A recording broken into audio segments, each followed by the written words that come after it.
Part 78. The Prince is Very Fierce. Author, Guan Gong Zi. Chapter 771.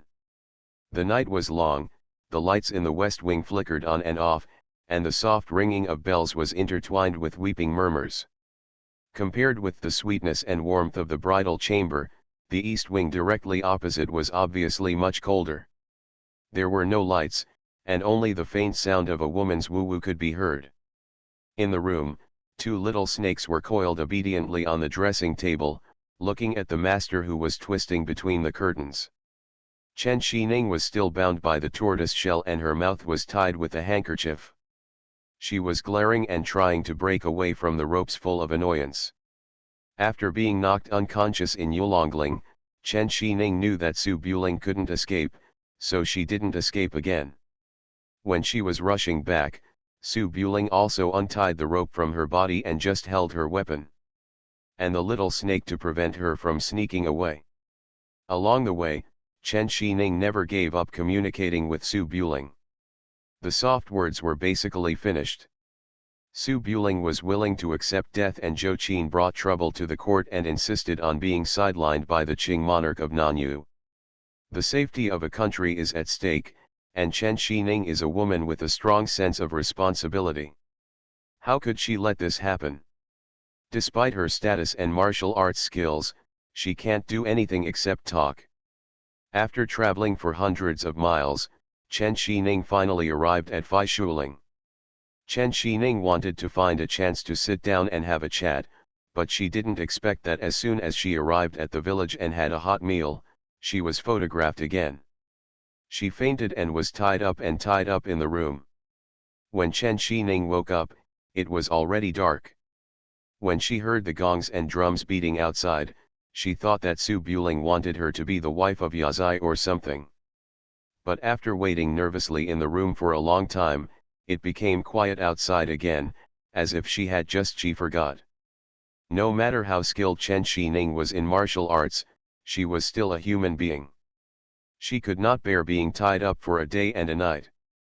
She was getting angry and wanted to confront Su Buletinling. She wanted to kill or behead her at will. After all, she was a princess of a country, so he imprisoned her. What's going on? With her mouth blocked, even calling anyone was a luxury. Chen Xining had to struggle hard to untie the rope tied to her hands. With Chen Xining's martial arts skills, ordinary ropes can break easily. Subuling obviously knew this too. The binding technique was very special and limited the martial artist's point of exertion, making it impossible to exert any effort at all.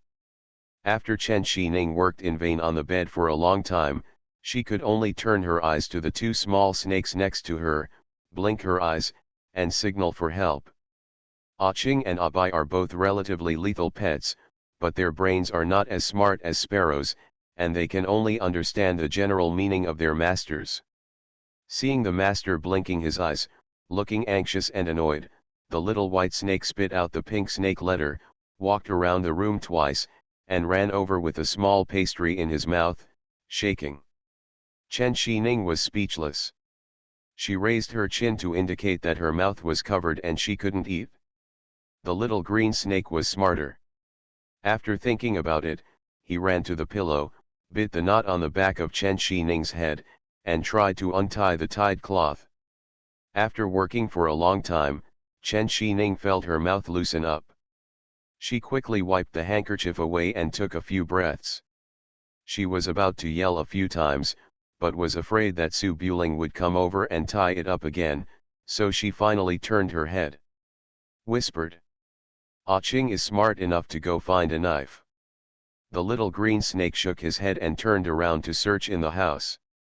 The little white snake hung the cake and ran to the pillow, shaking it to signal Chen Xining to eat. Chen Xining was not in the mood to eat. She looked at the silly little white snake with helpless eyes. #send 888 cash red envelope #follow the VX. Official account book Friends Base Camp, watch popular masterpieces, and draw 888 cash red envelopes. Why are you two so honest? He tied me up and you didn't even know how to bite him. I gave you a few mouthfuls of delicious food and then you forgot all the kindness I have given you in raising me up over the years. Little White Snake felt her master's dissatisfaction and lowered her head a little aggrievedly. In fact, this cannot be entirely blamed on the two little snakes. Chen Shining grew up in the palace, and had few opportunities to fight with people. There were even fewer opportunities to use two snakes. There was no special training on how to bite people. Usually in the palace, they are palace maids, and they are not allowed to bite people randomly. This leads to the fact that the two little snakes have no ill intentions towards people. At first Ching bit Su Buling because he felt his master's fear, and later he became hostile towards Su Buling. But after the first time, Chen Shining had a good relationship with Su Buling, and even went to work together and fed them delicious food. In this way, in the eyes of the two little snakes, Su Buling and others were no different from the maids in the palace. They belonged to themselves and could not be bitten. This is why, after Su Buletinling knocked Chen Shining unconscious, the two little snakes would be confused instead of violently attacking people, because Su Buletinling never showed any malice from beginning to end, and Chen Shining had no fear, who knew the two snakes' two legs. Are you kidding me? Chen Shining taught her a lesson for a while, but seeing that Abai was innocent, she was reluctant to say anything. After all, Abai was stupid and was the most loyal to her, and would not be kidnapped by a few candies like a Ching. She could only lean over and take a bite of the pastry she brought out. On the other side, the little green snake was searching everywhere in the house. The knives had been taken away in advance. It was definitely not found, so it slipped through the window paper and came to the yard. The lights were still on in the west wing, and some voices could be heard faintly. The little green snake raised its head and took a few glances, then slid across the yard, came under the window, used the same method to break through the window paper, and entered the side room. There was a faint smell of something different in the room, and gasps came and went. Zhongli Chuchu was lying on her side on the pillow a little weakly, with a bit of blush still remaining on her face. The quilt was lifted a little, her arms were covering the white dumplings, and she was holding a white handkerchief dyed with a red plum between her fingers. Come over, there are some tears in the corners of your eyes, but more of it is the relief that the dust has settled. Su Buling hugged Chu Chu and was comforting her softly. Get some sleep. You have to get up early to see Aunt Gui tomorrow. It would be a joke if she had two panda eyes. Zhongli Chuchu's whole body was sore and she didn't even have the strength to speak. She gently pushed Su Buletinling with her elbow. How can I sleep when you guys are making noise next to me? Zhongli Juju was sleeping in the back, holding her cheek with her hands, looking at Chu Chu and saying with a smile. Today is your big day. I'm not fighting with you, I'm just teaching you. It was you who couldn't bear it in the end and asked me to suffer punishment on my behalf. The two closest people are now even closer, but Zhongli Chuchu still doesn't let go, frowning slightly and saying. Master! Stop talking nonsense. You didn't even look at the way you looked just now. You looked like you hadn't seen a man for 10 years, your saliva was drooling. You couldn't even ring the bell. Zhongli Juju was actually quite shy, but she just couldn't show it in front of her apprentice. She blushed and didn't continue the topic. She was about to fall back to rest when she saw a little green snake crawling across the room, its tail wrapped around the snake on the counter. Tea knife, slowly drag it out. The little sparrow stood in the birdcage and looked at it like an idiot.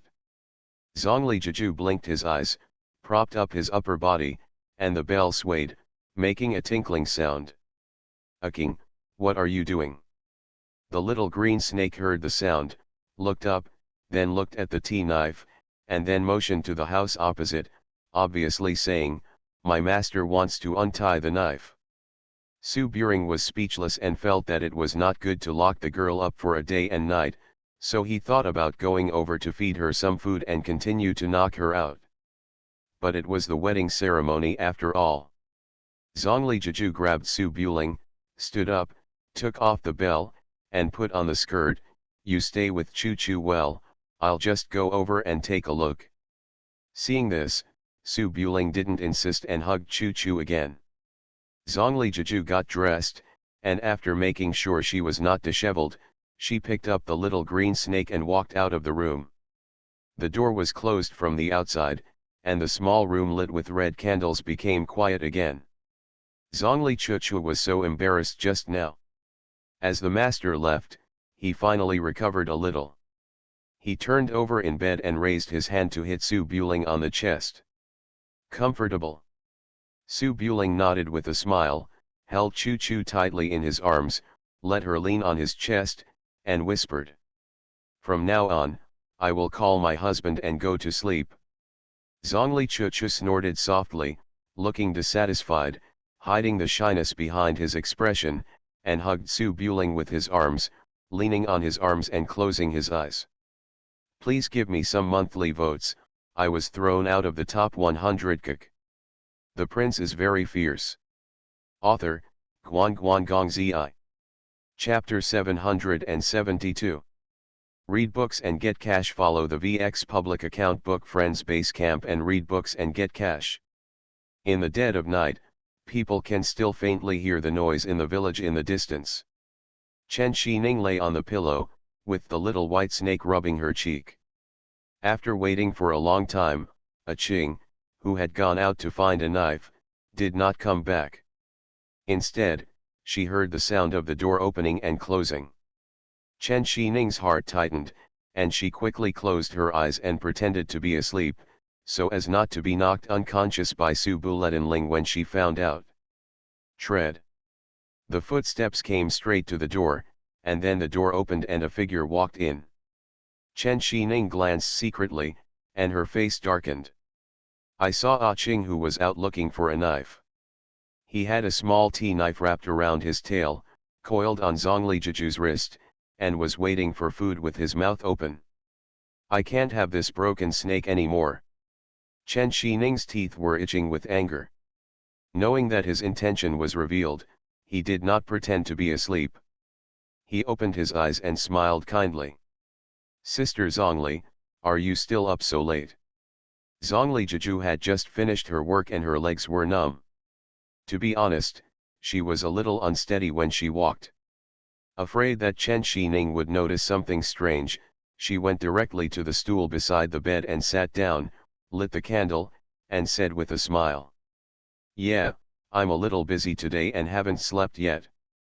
After the little green snake was put down, it rolled up the small tea knife and handed it to Chen Xining with its tail to show its courtesy, with a look of Master, Master, I am awesome. Chen Xining didn't know what to say, so she turned her head and ignored him. Unexpectedly, the little green snake was quite smart. He went around behind and handed the tea knife to Chen Xining's hand so that she could cut the rope. Chen Xining either didn't answer or not, and glanced at Zhongli Jiju with an embarrassed expression. Zhongli Jiju looked funny, got up and sat by the bed. Chu Chu and Su Buling just had their wedding, and they couldn't entertain Her Royal Highness for a while. I'll untie it for you now, but Her Royal Highness, don't run away. If Su Buling finds out, he has to chase after her. Chen Xining was a little surprised when she heard that Su Buling and Chu Chu were getting married today, but she didn't take it seriously. She turned over and asked Jiju to untie the rope, and said softly. Why am I running away? I can't even think about running away as long as he is here. What do you think he wanted to do by detaining me? Even if Angguo Gongzhou Qin is really as he said, he is a thief who brought trouble to the court. It is also my Chen family's private matter. Even if I get targeted when I go back, it has nothing to do with him. If he holds me captive, can he let my brother Wang open and close the door for this? In fact, I have said these words many times. This is the character of Chen Xining. If a problem is not solved, he will talk about it until it is solved. Even if there are people in front of him, he can't hold back his words. Zhongli Jiju felt Chen Xining's resentment and comforted. Su Buling is not a bad person. He doesn't let you go back because he is really worried about your safety. Believe it or not, Nkuagong Jochin is the official who captured the crane. Baichong Valley was destroyed. Jochin had no choice but to raise troops. The horse was preparing to attack Phai Shuling, but the Ziliang army was piled outside the pass and Liu's whose soldiers and horses did not dare to move, so they did not attack here. If you return to the capital, Jochin would definitely control you and use it as a bargaining chip to threaten Su Buling. This was what Chen Shining didn't understand the most. She turned her head and said helplessly, "I am a princess of South Vietnam, and Jochin is a minister of South Vietnam. Even if the rebellious ministers and traitors captured me and said that it was possible to kill me for revenge, how could they threaten the son of Prince Daewoo? This is not the same as killing with the sword of the previous dynasty. Like the officials of this dynasty, Su Buletin can just treat him as a joke. How can he pay any attention to Jochin?"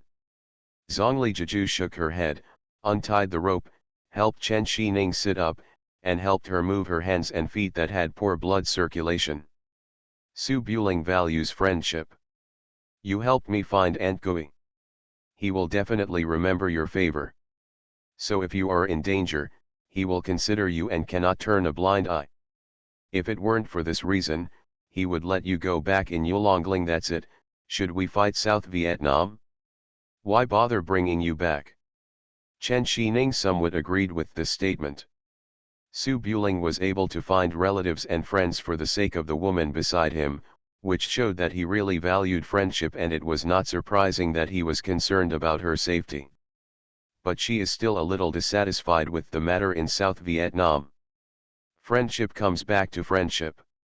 Now he is raising troops and horses to fight against South Vietnam. He and I have become mortal enemies. How can I believe what Qing Junzi said when he said it? Could it be that he brought troops and horses to the capital to help me eliminate the traitors? Finally, can we return with all our troops without asking for anything in return?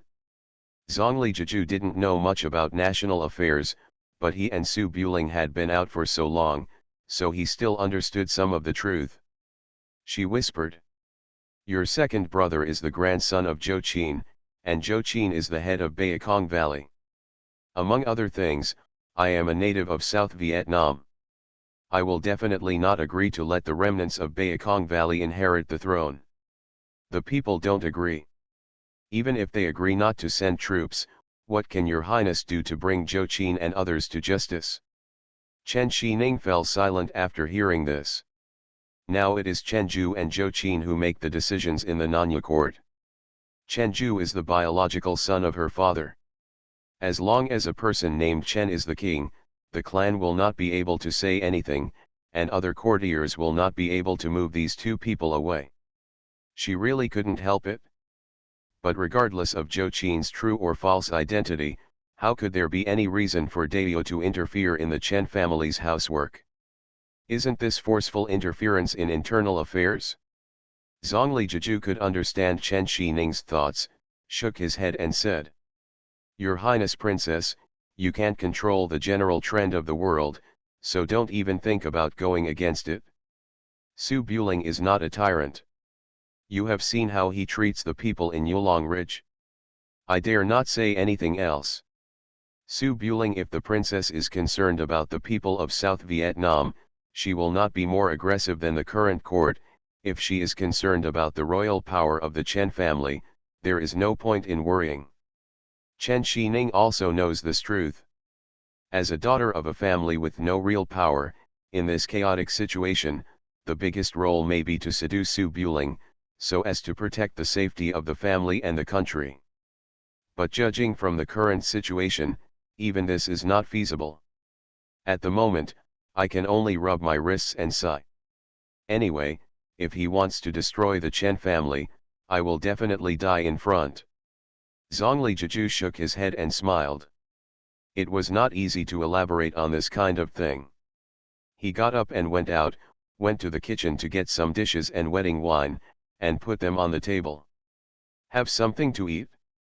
Chen Shining had eaten some food in the morning, and she was really hungry. She sat at the table, put two small green snakes on the table, and ate the food and wine.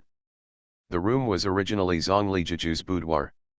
Zhongli Jiju had already come out of Chu Chu's bridal chamber.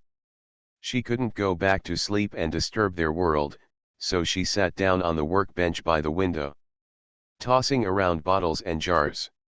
Chen Xining prefers chatting with others. Maybe it was because there was no breakthrough in the current situation, so she stopped thinking about it and asked instead. Sister Zhongli, I found that the sparrows you raise are very obedient. Well, they are very spiritual. Even Ah Ching listens to you. Do you have any tricks? You are listening to novels at Bless Up channel. Wish you happiness and luck. Please subscribe to receive new novels. How do you feel about this novel? Please like and leave a comment. The prince is very fierce. Author, Guan Guan Gong Zi.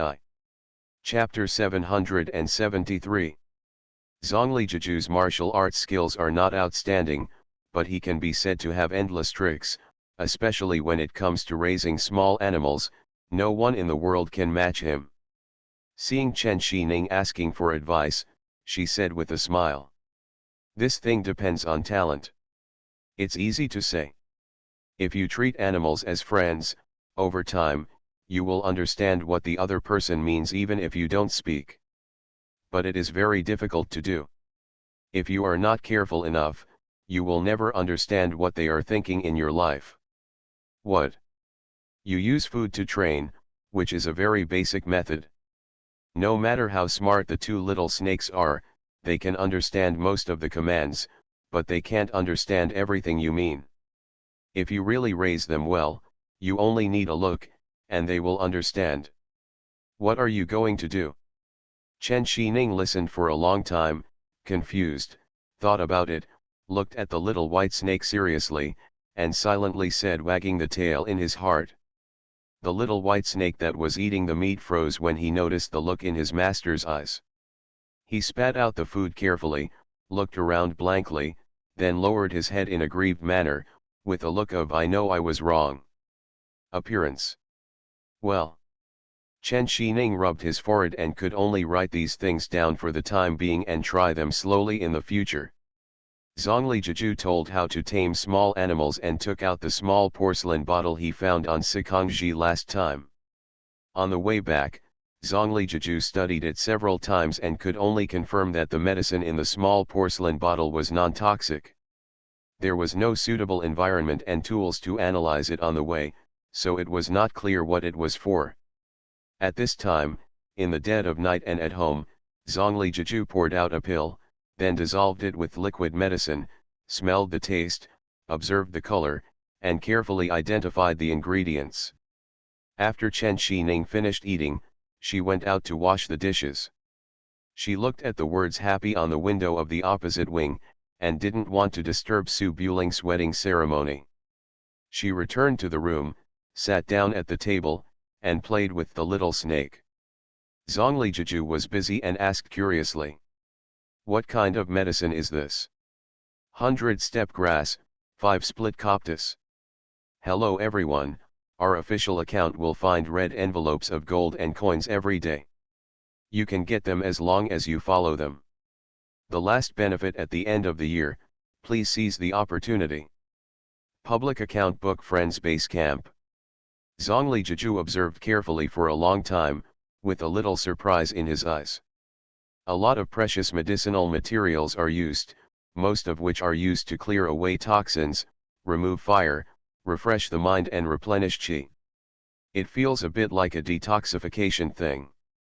I'm not sure what kind of poison it detoxifies, but judging from these medicinal materials, most of the poison is caused by internal organs.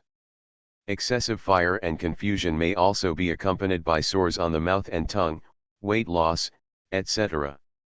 Zhongli Jiju was talking seriously when he suddenly noticed that Chen Xining, who was listening in the audience, had his face gradually changed and his brows furrowed tightly. She stopped talking, briefly thought about the relationship between Sikongzi and Zhou Qin, and became a little more serious. The king's disease also has this kind of symptom. Chen Xining attaches great importance to her father. When she heard what Zhongliju said, she naturally thought of Chen Jin lying in the palace. She hesitated and nodded. It seems there are some, but the imperial doctor said that my father drank too much wine and hurt his lungs, which led to his current condition. The specific symptoms are. Chen Xining explained Chen Jin's illness and usual situation in detail based on his memory. Zhongli Jiju listened carefully, and after associating the ingredients in the pills, she slowly guessed something in her mind. She closed the pill bottle and said seriously. This was found on Sikongji's body. Put it together with the locking dragon goo. It must be the strange poison he prepared. It is impossible for ordinary people to see the cause of the disease. Your father must have been poisoned. Chen Xining still does not believe that her father was poisoned, because once the matter is confirmed, there must be something fishy about the deaths of her mother and brother. She had felt since she was a child that her mother had been killed, but she didn't want to really confirm this guess. After all, death from illness is destiny, and there is grief and sorrow but no hatred, and murder seems to be an unforgettable blood feud, and the target of revenge is probably her second brother Chenju, whom she has always respected. Chen Xining was silent for a while. Although many thoughts flashed through her mind, she finally pulled her thoughts back and focused on her father's condition. Regardless of whether Zhongli Jiju's guess was true or not, she had to give the medicine a try. Her father was already worse than dead. It was better to seek medical treatment in a hurry than not to be saved. Can this medicine cure my father? Zhongli Jiju looked at the bottle, shook his head and sighed. Judging from the number of pills, it is a chronic poison. This antidote is only for life. Take one pill every once in a while to ensure that you don't die. I can find a way to recover. Whether I can be cured will have to wait until later. Only your father will know. Chen Xining nodded, unable to sit still. Then when will we return to the capital? Zhongli Jiju spread his hands slightly. I guess I can go back soon. Boom boom boom. On the 8th day of October, it was the third day after the wedding of Su Buling and Zhongli Chuchu. Outside Yinchen Pass, 20,000 Ziliang troops and 70,000 infantry formed a formation on the Liuzhu front line.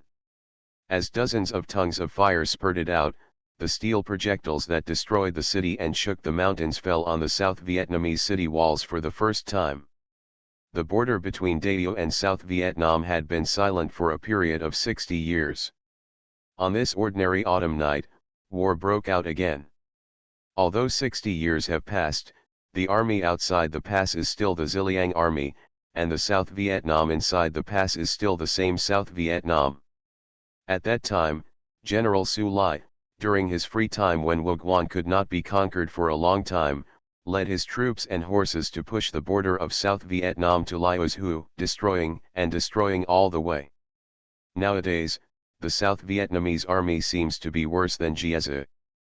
At that time, Nanu had an ambitious monarch who gathered troops and horses to show his strength in competing in the Central Plains. The current monarch of South Vietnam, Chen Jin, has been lying on the bed for many years.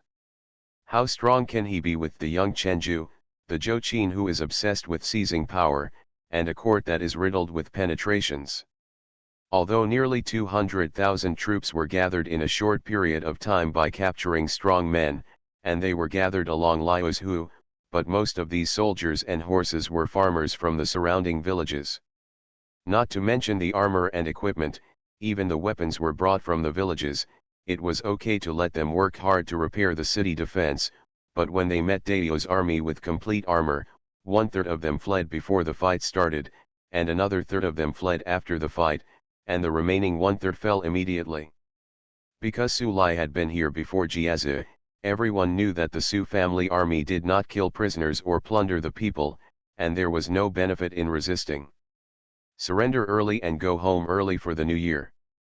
On the other hand, the Ziliang army, from the beginning of spring until now, has fought against the four kings in the east with consecutive victories, and has basically never suffered a defeat.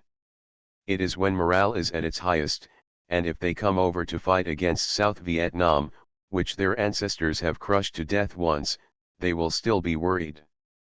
Then there will be no need to carry swords anymore, not to mention that now with the help of artillery, there is no need to forcefully attack the city. It goes without saying what will happen when the gap between the two armies is so huge in all aspects.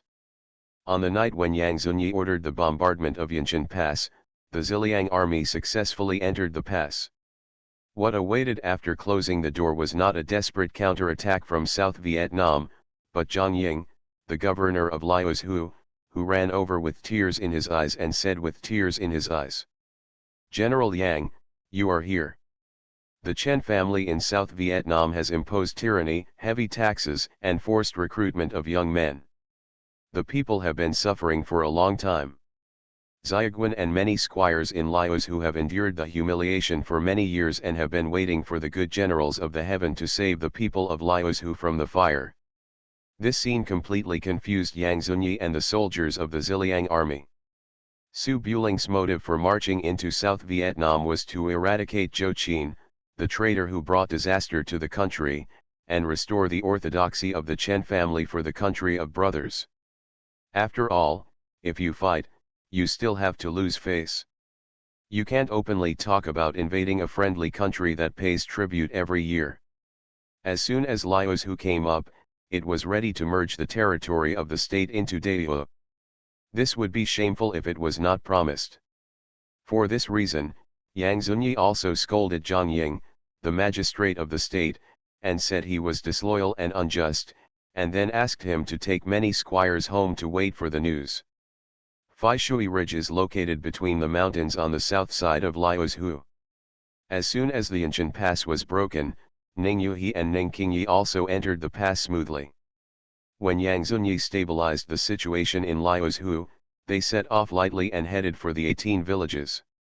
Meet Su Buling. The prince is very fierce. Author, Guan Guan Gong Zi. Chapter 774.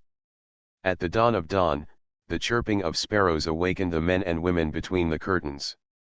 Su Buling opened his eyes and turned his head to look.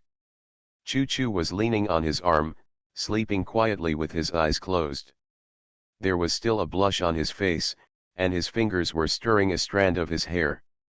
Although Chu Chu was from the world and had a better physique than ordinary women, she was still a newly married eldest daughter. She could not withstand Su Buling's torment. Even though her master helped solve problems every day, she was still too tired to get up. Su Buling turned his head and glanced a few times. He couldn't bear to wake up Chu Chu, so he watched quietly without moving. It was finally dawn. After waiting for a while, footsteps were heard outside, as well as Chen Xining's angry rebuke. Are Yanshan's frontier troops just a piece of paper? How could they be broken in just one day? And there is Zhang Ying from Liuzhu. My father even praised him personally when he was in high school for the imperial examination. It doesn't matter if he is not loyal to the country. I haven't seen it yet. The Ziliang army opened the city gate to greet them, saying, "The people have been suffering from Chen's tyranny for a long time. Why didn't I hear him send a note to the capital about this?" Zhongli Jiju comforted him, "Don't be angry. It doesn't matter if you fight quickly. At least a few people won't be killed. It's better than killing people like rivers of blood. Look at the men who came back from the village, how happy they are to be reunited with their wives and children." This, alas. Chen Xining's voice was extremely angry, and she was obviously very angry with the news. This news was brought back by the strong men who escaped from the 18 villages. She also asked Aunt Gui to quickly go to Liuzhu to worship at the top of the mountain, so as not to be late for worshipping Liuzhu in the future. Merging into Daewoo will not bring any advantages. When Su Buling heard these words, he was not surprised at all and did not explain. Because Chen Xining grew up in an ivory tower, even if she learned a lot of detective skills, it was just on paper. If she was not allowed to see the battle with her own eyes, she would not understand how bad South Vietnam was today. Zhongli Chuchu was awakened by the noise outside. She opened her eyes slightly sleepily and looked around before waking up. "Ms. Sir, why does it get light so quickly?" With a smile on his face, Su Buling stood up and covered Chu with the quilt. "Just go back to sleep, it's okay, there's no need to get up so early." Zhongli Chuchu was indeed a little tired. He glanced at Su Buling, remembered something, and said, "By the way, will they come over tonight, right?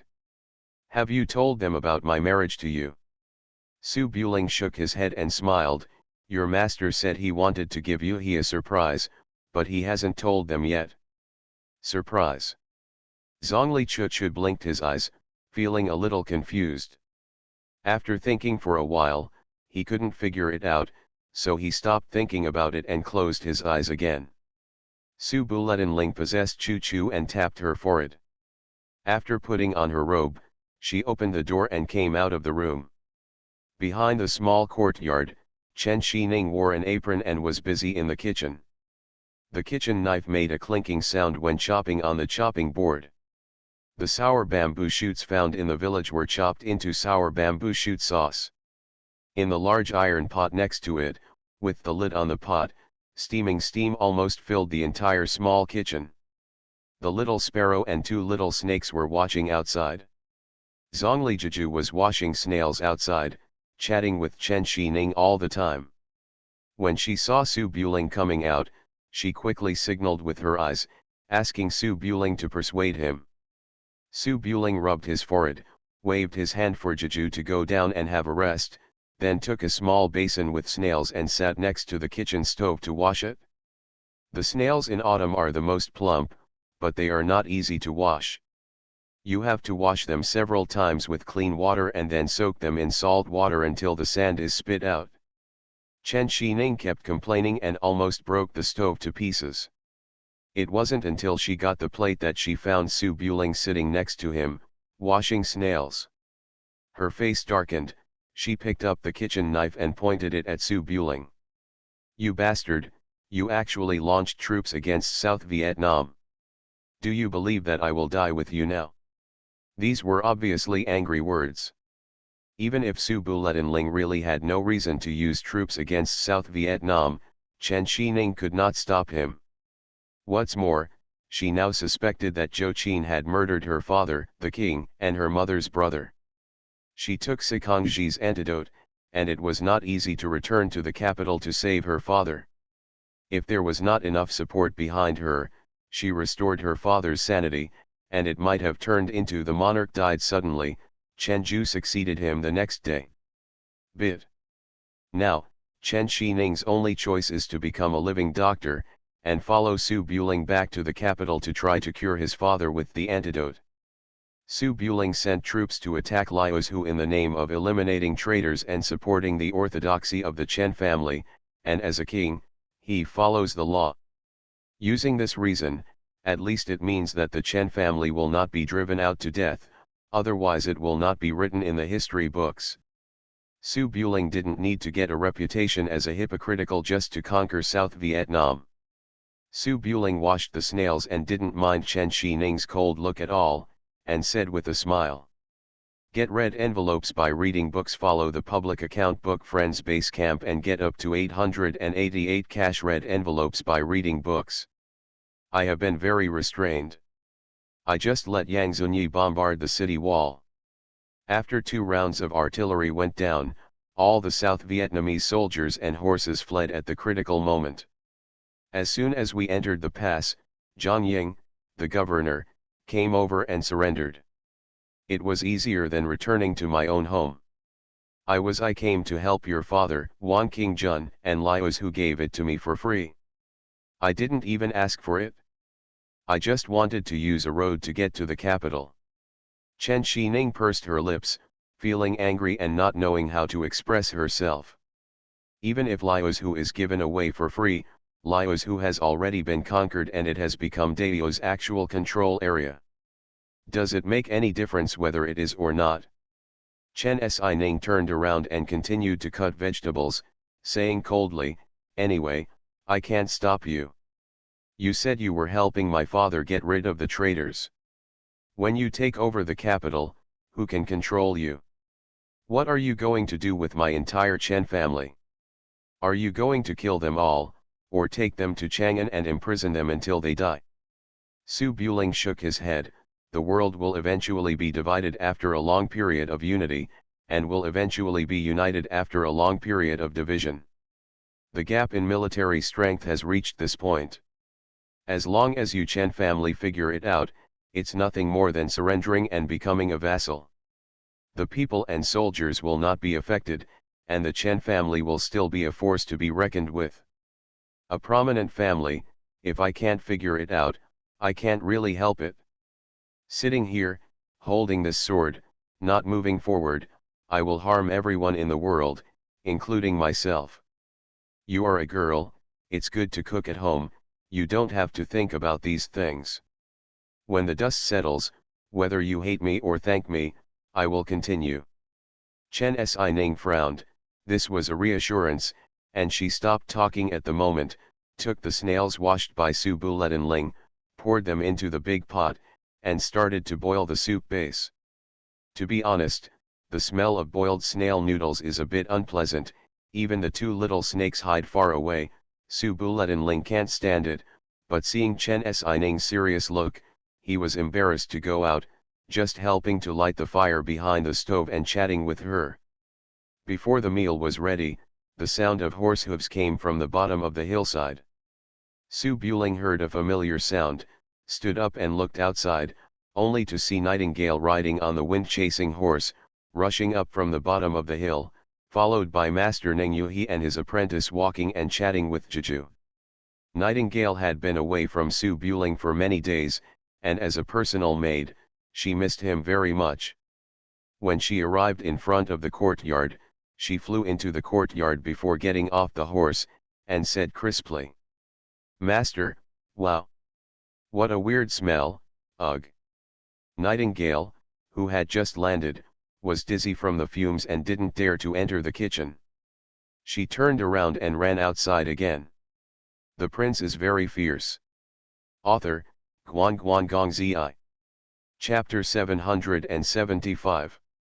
The autumn sun was shining in the medicine garden on the hillside. Zhongli Jeju was walking in front, leading the way for Ning Yuhi. Now that Chu Chu has become the Su family that Mingguan is marrying, Zhongli Jeju's past embarrassment have naturally disappeared, and she has regained her identity as Chu Chu's master. Naturally, she doesn't pay attention to Ning Yuhi, who threatened her with Chu Chu's affairs. Inside. However, after all, it is not good to be complacent in front of King Yi about this kind of sending an apprentice.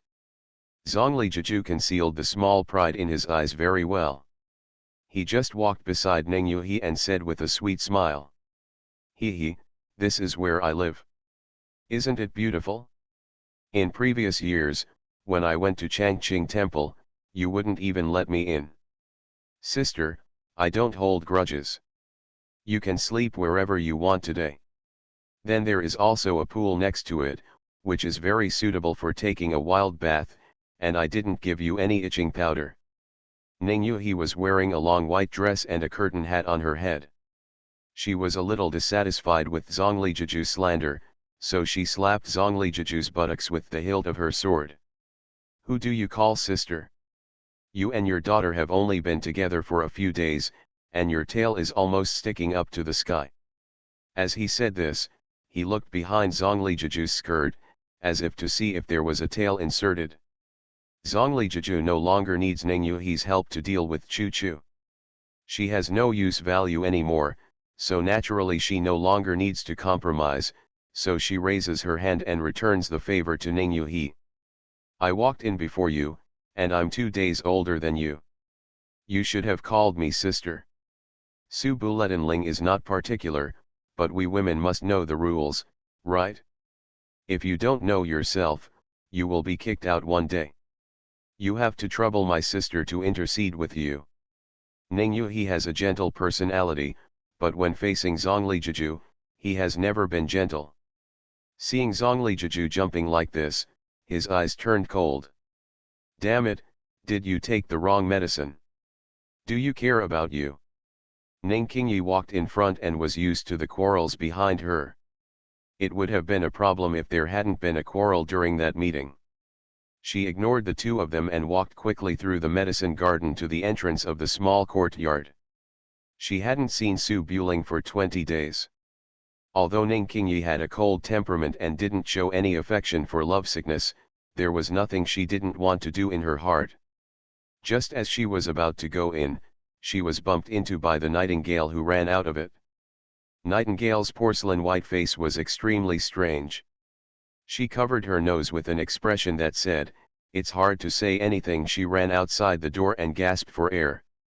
When the little sparrow saw the warmest nightingale coming, it flew out of the house, landed on the nightingale's shoulder, and gently rubbed the nightingale's neck to comfort her. It was even more considerate than it was to Jeju. Ning Qingyi's eyes showed some doubts. She sniffed her nose, and smelled something indescribable. She frowned and asked, "What's going on inside?" "Su Buling is cooking the corpse." The kitchen was filled with water mist, and Nightingale could not see it clearly, but it was definitely not boiling corpses. She looked back and leaned into Ning Qingyi's ear with a strange expression on her face. "No, I feel like the young master is cooking." Ning Qingyi shrank her neck and glanced at the yard with a hint of disgust, feeling a little hesitant to go in. "What's he doing with that dirty thing?" Nightingale was about to speak when a cough came from behind. She stood up straight and acted as serious as usual. She turned around and said with a smile, "Sir." Su Buling walked out of the kitchen with a bright smile. "Nightingale, what are you talking about?" "Master Bing, I didn't say anything." "Really?" Su Buling walked to the far door and touched Nightingale's head. Nightingale visibly shrank her neck, enduring the unbearable pain. She wanted to hide, but she didn't dare. She just felt that she couldn't keep the hair. Ning Qingyi was about to ask Su Buling why he was cooking such indescribable things in broad daylight, when he suddenly saw a girl wearing an apron and holding a kitchen knife walking out of the small kitchen in the courtyard. She had a slender figure, a beautiful face, and a pair of peach blossom eyes that seemed drunk but not drunk. "It's particularly sultry, and she looks like a couple with Su Buling." Ning Qingyi's eyes narrowed slightly, and her mind was instantly attracted by the woman who suddenly appeared, and she asked doubtfully, "Su Buling, who is this girl?" Su Buling looked back and said, "Friends from the Jianghu that Nanyu knows." "Friend?" Ning Qingyi didn't believe it, but he had always been cold-hearted and didn't care about these things. He didn't ask in detail, he just took a look. At the door of the kitchen, Chen Xining saw three strange women walking over, and was slightly stunned. Although the three women were of different ages, their looks were all top-notch in the world, especially the pair of sisters with white skirts as white as snow, who were born with. She has a somewhat otherworldly temperament, and looks like a beauty from the Moon Palace who has just descended to Earth. After Chen Xining glanced twice, she subconsciously adjusted her clothes and asked, "Mr. Su, are these three girls your friends?" Ning Qingyi was about to nod in response, but Su Buling waved his hand. "They are all my women." Chen Xining choked on her words and thought for a while but said nothing. Ning Qingyi was thin-skinned and obviously couldn't stand it. She raised her hand and pinched Su Buling's waist. "What are you talking about?" Su Buling laughed, and welcomed Yuhi with slightly angry eyes into the door. Okay, let's go inside first." Seeing this, Ning Qingyi could only pretend that nothing happened and followed her master into the courtyard. In a blink of an eye, Chu Chu was busy arranging her hair in the window of the west wing. Ning Qingyi and Chu Chu were of the same age and had always had a good relationship. They didn't want to talk to Su Buling or deal with the new girl, so they walked directly into the west wing and said with a chuckle, "Chu Chu, why did you get up?" Zhongli Chu Chu regarded Qingyi as a friend, but now he was the first to take advantage of Su Buling and did not say hello to Qingyi. To be honest, he felt a little guilty. She was so busy that she put down her comb and stood up. King Yi, you're here so soon? I didn't sleep well last night, so I got up a little late and forgot to pick you up. Ning King Yi rushed over all night without any advance notice, so naturally she didn't mind. She walked closer and took a closer look, and suddenly found that Chu Chu's complexion was different from before. Her face was rosy, and she looked more feminine. She wanted to describe it but didn't know how to say it. Zhongli Chuchu hadn't figured out how to explain it to King Yi yet, so he thought it would be better to let Su Buling explain this matter, and said with a smile. King Yi, please sit down and I'll get you some water. Ning King Yi was confused, nodded, sat down on the small couch in the boudoir, thought for a while, and asked. Chuchu, who is that girl outside? Zhongli Chuchu poured a cup of tea and sat down next to him. The princess of South Vietnam, she was kidnapped a few days ago. The kidnapped princess. Ning Qingyi looked back, but she didn't think at all that the girl working in the kitchen was kidnapped. She believed it when she said that she was sticking to Su Buling's wildflowers. Ning Qingyi was naturally straightforward, so when she saw Chu Chu's explanation, she didn't think too much and asked Chu Chu about her experience in South Vietnam these days. In the yard, Su Buling sent Ning Yuhi to the main house. Nightingale was following behind, but as soon as she took a few steps, the little sparrow squatting on her shoulder began to bite her collar and pulled her to the corner of the yard. Nightingale and little sparrow spent a lot of time together. Although they couldn't understand each other's thoughts like Juju, they could still tell their general meaning. They stopped and walked towards the corner of the yard. The little sparrow flapped its little wings, obviously a little aggrieved and angry, pointed with its beak, and called out chirp twice, probably saying Xiao, that's it, please help me put it away, give me a good beating and I will recognize you as my second master from now on. Nightingale followed the guide and saw two small snakes as smooth as jade, one green and one white, extremely beautiful, lying in the grass basking in the sun. They were leaning together and looking at her and the little sparrow. Wow! The nightingale's eyes suddenly lit up, and the little sparrow suddenly lost its scent. It trotted nearby and squatted down, stroking its arms like a funny cat. Come here and let me touch you. The two little snakes were raised in the palace and have never been afraid of people, nor have they ever been touched by Chen Xining's maids. Seeing that Nightingale had come back with Su Buling, she obediently approached her, stuck her head out and rubbed her hand. As if struck by lightning, the little sparrow forgot to flap its wings and almost fell from the air. After reacting, the little sparrow became a little anxious, fearing that the warm-hearted little nightingale would also be abducted, so it quickly flew behind the nightingale, grabbed the nightingale's big braid with its claws and pulled it back, screaming chirp-stop. A moment later, in the main room, several girls sat at the round table. Ning Qingyi and Chu Chu were still chatting. Nightingale sat next to them, with two small green snakes in front of them, feeding them the rations they asked for from Juju. Su Buring held a tray with a large steaming bowl in it and placed the freshly cooked noodles in front of the girls. Chen Xining followed behind, with a bit of nervousness on her face. After all, she didn't cook often. It tasted good to herself, but she didn't know how the other girls felt after eating it. Ning Yuhi had just joined hands in the kitchen, and now he also sat down at the table and said with a smile. Miss Chen is quite clever. Come and sit down. We are all our own people. There is nothing to be cautious about. Chen Xining smiled, sat next to Juju, who was relatively familiar with it, and raised her hand. Everyone, try how it tastes. Ning Qingyi picked up the chopsticks and looked at the bowl in front of her.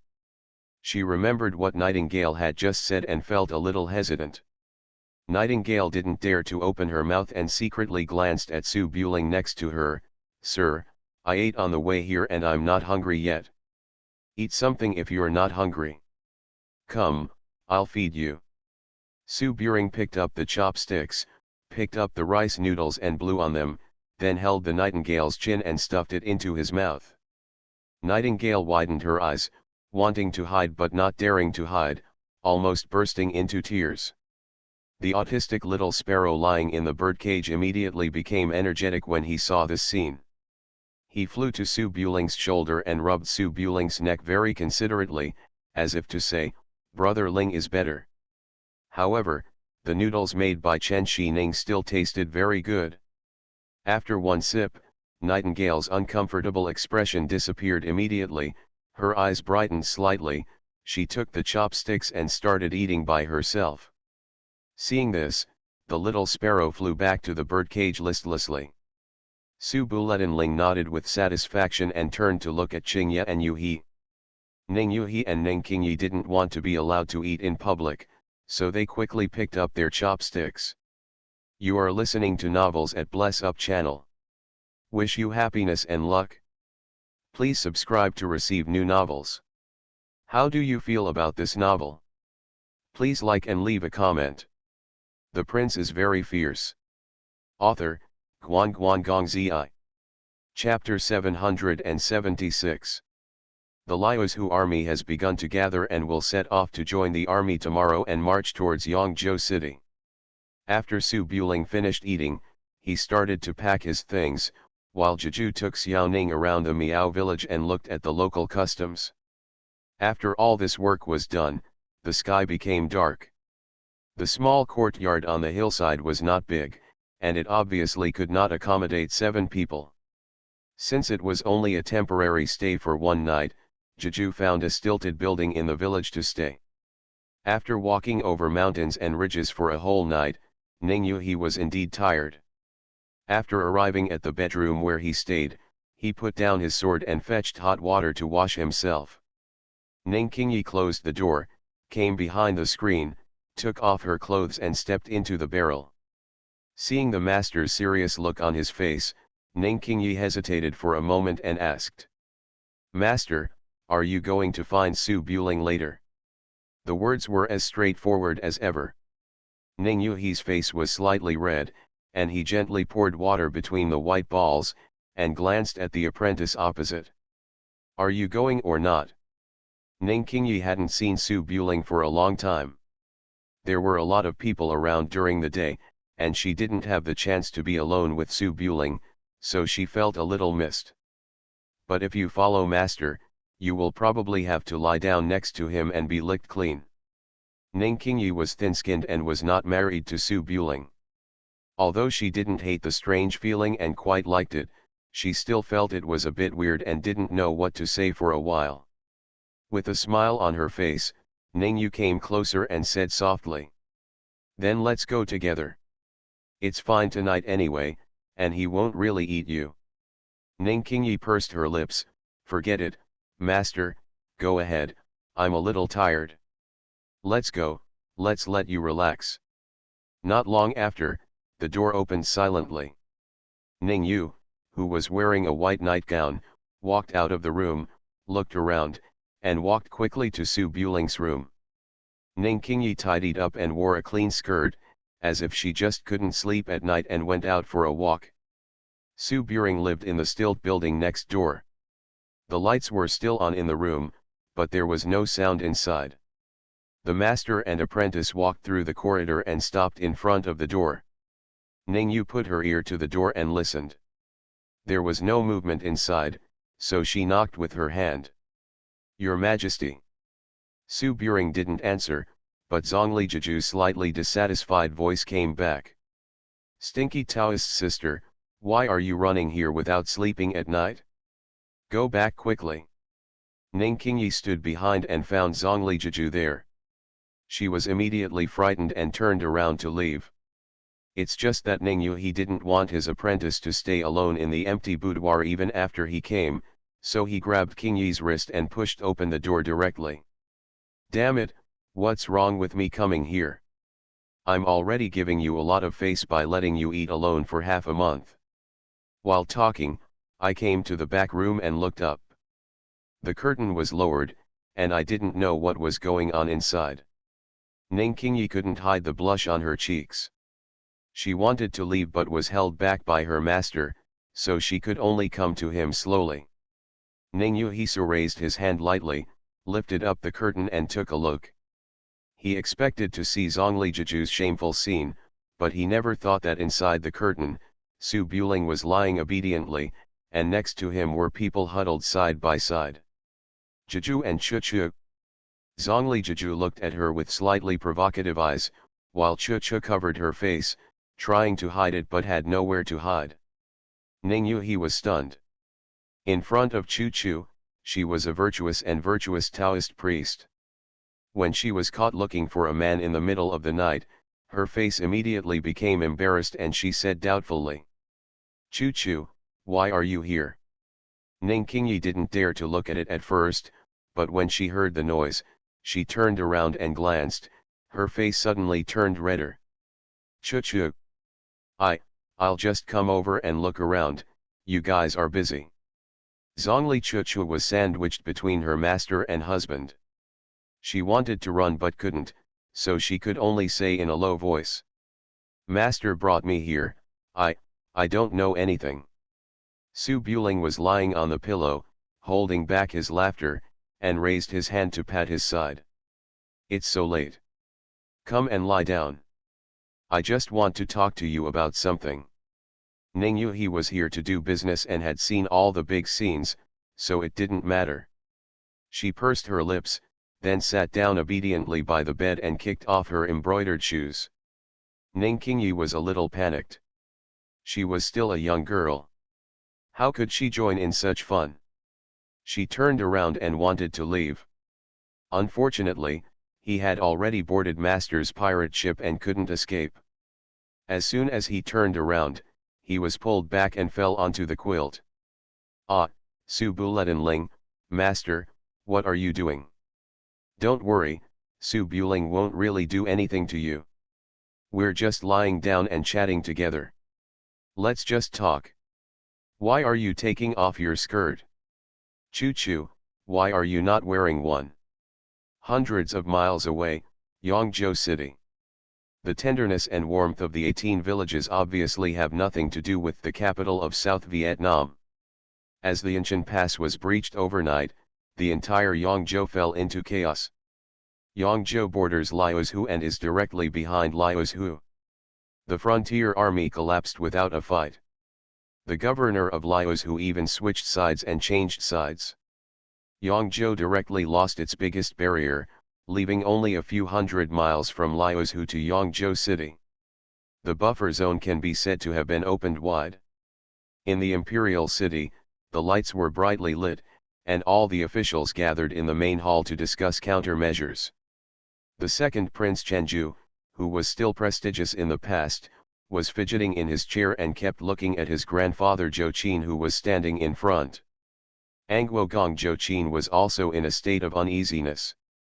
Although Zhou Qin came from a martial arts background, he had studied and gained fame since he was a child, and basically had no quarrels with the martial arts. Even though his lair in Baichong Valley was burned down a few days ago, he was only angry and not out of control. But the collapse of Yanshan Pass overnight really made Zhou Qin, who had been working in the court for 20 years, panic. In the past, King Wei's soldiers and horses controlled South Vietnam alone.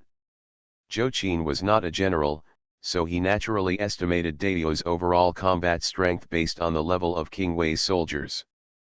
According to Zhou Qin's original analysis, South Vietnam had more than 300,000 troops. Coupled with the vigorous recruitment of strong men, a 1,000,000-strong tiger and wolf army could be formed in a short period of time.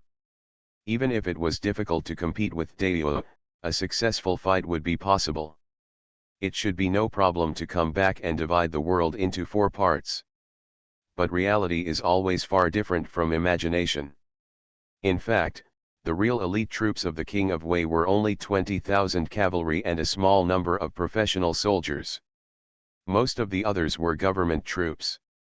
Compared with elite divisions such as the Ziliang Army, Guangzhou Army, and Liaoxi Army, which were imaginary enemies of the Northern Qi dynasty, they were nothing. The difference is huge. It doesn't matter that they underestimated the combat power of the Ziliang Army. It is not impossible to make up for it with the number of people and the terrain of South Vietnam. However, the biggest problem of South Vietnam is that the court is not unified and there is no one who can turn the tide in times of crisis.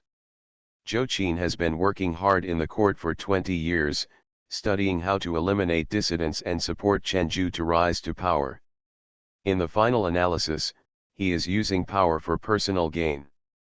It is impossible to consider South Vietnam from the perspective of the country, and he does not know how to deal with the incoming big forces. You powerful team. The other courtiers, as Chen Jin was crazy and had no backbone, did not dare to issue orders at will. They could only look at Chen Ju, the current monarch and regent, hoping that the future monarch of South Vietnam could make some useful decisions. Even if they cede Liuzhu and Beg Dao for surrender, or hand over Angwo Gong Zhou Qin to delay time. But the second prince, Chen Ju, obviously would not let his grandpa go out, because without Zhou Qin, his position as king would certainly not be stable. At the moment, he could only bite the bullet and urge soldiers and horses from all over the country to guard the pass to block the unstoppable Ziliang military. It was just getting dark and the village had become quiet. In the small courtyard on the hillside, Chen Xining leaned on the pillow alone, tossing and turning, thinking about the recent situation. She will set off early tomorrow morning. If nothing goes wrong, she will follow the enemy's soldiers and horses through her own country's land until they reach the capital where she grew up. Speaking of this kind of thing, it always sounds like betraying the country and seeking glory, but Chen Xining can't control the current situation. He can only hope that the bottle of medicine can really restore his father's consciousness, and then Su Buletin can be merciful. Don't pick up the butcher's knife and kill Mrs. Chen cleanly. Having been in contact with Su Buling for so long, Chen Xining could tell that Su Buling was not a cold-blooded person who didn't care about power, but even if Chen was given a way out, what she had to face was not something that everyone would be happy with. If the medicine is really effective, it means that the father's madness, and even the mother's brother's death are inseparable from the second brother Chen Ju. It is not so easy to accept that this kind of disgusting thing from the imperial family really happened to me. Unable to fall asleep after thinking about it, Chen Xining wanted to go find Su Buling to talk about this matter again. She got up and put on her skirt. As soon as she opened the door, she saw the nightingale sitting in the yard. The nightingale held a handful of snacks in her hand and threw them into the air, teasing two little snakes that were waiting for food. The little sparrow was standing on the eaves, wilting and looking at the little nightingale who said, "It doesn't warm the bird, nor does it warm the heart." Seeing Chen Xining coming out, Nightingale turned her head and asked curiously, "Miss Chen, are you still awake?"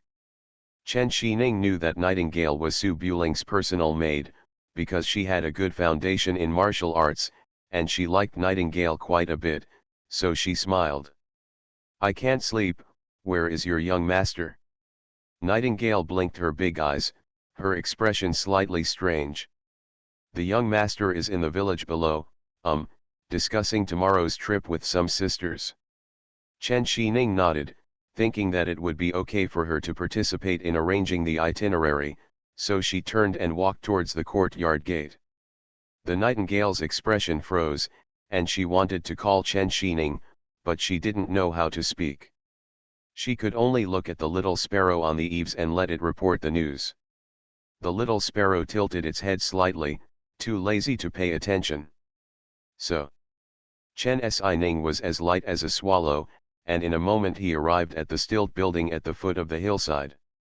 With half-step master's extraordinary hearing, he could vaguely hear the whispers of Zhongliju and Ning Yuhi. "He, have you brought your tail? Damn it, King Yi is here, don't talk nonsense. It's not like I haven't seen it before." Chen Xining fell in the corridor with a slightly confused look in her eyes. After thinking for a while, she didn't knock on the door directly. Instead, she looked through the gap in the window and looked inside. 4 side by side. Big white strips. This may not be true, but it turns out. Oh my God. Chen Xining's eyes were full of shock, then her face turned red, she secretly took a sip, turned around and wanted to leave. Unexpectedly, as soon as he turned around, he almost ran into someone's arms, scaring Chen Xining so much that she reached for the scimitar behind her waist. Looking up, she saw Su Buling, neatly dressed, standing in front of her with his hands behind his hands, looking at her doubtfully. "Miss Chen, what are you doing? Why are you outside?" Chen Xining was confused. She looked back at the room and then at Su Buling, who seemed to have just arrived. She raised her finger and pointed. After holding it in for a long time, she still didn't say anything. Su Buling looked up with a friendly smile. The four of them have a good relationship. They sleep together at night. Can't you sleep? Do you want to go in? Forget it, I misunderstood, young master, go to bed early. Misunderstanding what? Misunderstanding. Chen Xining had a strange expression on her face. After glancing at Su Buletinling, she ran to the hillside with her head down. After taking a few steps, she looked back. Su Buletinling acted as if he was not interested in worldly things. He waved goodbye slightly, turned around and left the stilled house, and walked towards the house next door. Chen Xining secretly breathed a sigh of relief, thinking that her thoughts were a bit evil and she shouldn't have guessed Su Buletinling like this. After looking back twice, she quickly ran back to the small courtyard. I wrote this much from 7 o'clock yesterday morning until now, and I still have to write tonight's cook. The prince is very fierce. Author, Guan Guan Gong Zi. Chapter 777. The next afternoon. On the south side of Yangshuo County, Su Buling led the big black horse over the mountains and out of the mountains. The young and old from the 18 villages stood on the top of the mountain and watched from a distance. Zhongli Jiju and Zhongli Chuchu walked at the back, looking back from time to time to say goodbye to their parents and fellow villagers, with mixed emotions in their eyes. This time I left, it was thousands of miles away, and I will probably never return to the place where I grew up. However, the master and apprentice did not feel too reluctant to give up. After all, their home had been settled with Su Buling a long time ago, instead of in the small courtyard on the hillside. As long as their home was close by, no matter how far you go, you will still see the dawn, and there is nothing to be reluctant to part with. Chen Xining walked at the front, with equally complicated emotions. Isolated from the outside world in the 18th village, she could not think about the things that could not be changed, but once she stepped out of the mountains, she would resume her identity as the third princess of South Vietnam. From tomorrow on, what will she see? Whatever you encounter is unknown, and what awaits you may be the hopelessness that the building is about to collapse, but there is nothing you can do. Walking on the road at this moment, Chen Xining suddenly missed the time she spent cooking in the 18th village. At least in that small kitchen, she didn't have to face these things that she was destined to be unable to change. Su Buling was walking beside Chen Xining and realized that Chen Xining was not in the right mood. He thought for a while. I have already said that this is not something that a daughter of yours should consider. In fact, even I can't control it. I can only go forward with the general trend. This is just like a fully loaded chariot. I am at the helm in front, and the only thing I can do is to move forward. What we do is to choose the path with the smallest impact, crush all obstacles, and reach the destination smoothly, instead of standing still or turning around, because once we stop, we will be torn apart by the full load of goods behind us, and we will be replaced by others. Come, take the helm. Chen Xining walked slowly holding the scimitar at her waist and said softly, I know what you mean.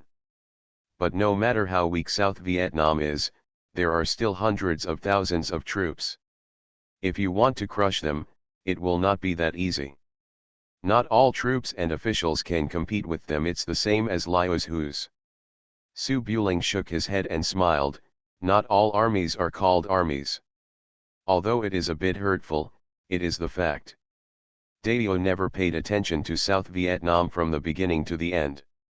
He stopped fighting before Giazza because the terrain in South Vietnam is too poor, and the powerful enemy is in the north. After putting it aside, the Chen family of South Vietnam is very sensible and pays tribute every year and never provokes Dayo. Then why do you want to use troops against us?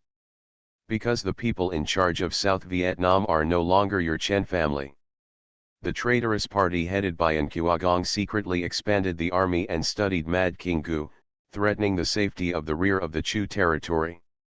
I cannot turn a blind eye. If your father is here, it is impossible to do such a taboo thing at such a dangerous moment. As the third princess of South Vietnam, Chen Shining definitely didn't want to admit the bad side of her country, so she just snorted lightly. Su Buling walked up a small mountain ridge, and the front suddenly became clear, and the small plain along the Liujiang River appeared outside the mountains.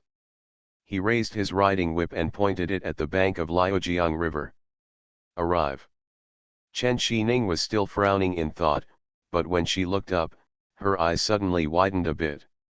Half a mile away, below the mountain ridge, a sea of black flags was fluttering in the autumn wind.